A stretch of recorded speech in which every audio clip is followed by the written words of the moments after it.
Nobody asks if you can afford the thing anymore. They ask if you can afford the payment.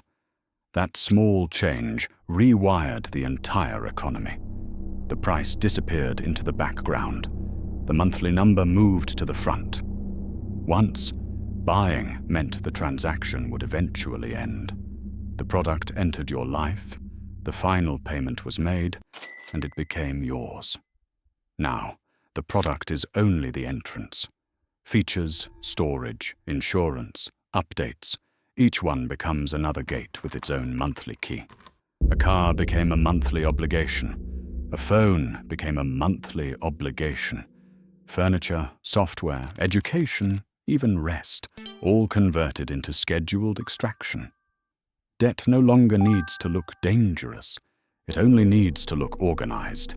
Clean apps, friendly colors, progress bars, approval in seconds. A completed purchase stops producing revenue. A recurring payment does not. It follows the customer quietly, month after month, turning everyday life into predictable income for someone else. The system does not sell you ownership. It sells you access with a timer attached.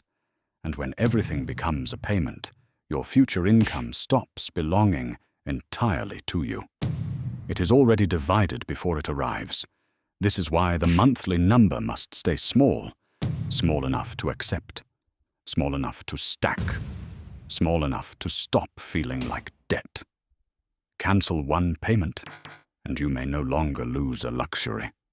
You may lose the tools you use to work, communicate, travel, study, or store your own memories. Each payment looks optional. Together, they become infrastructure. The trap is not one payment. It is the moment your life becomes a portfolio of obligations. Freedom starts to mean having enough left over after everyone else has already collected. That is how they made ownership disappear, without ever taking the word away.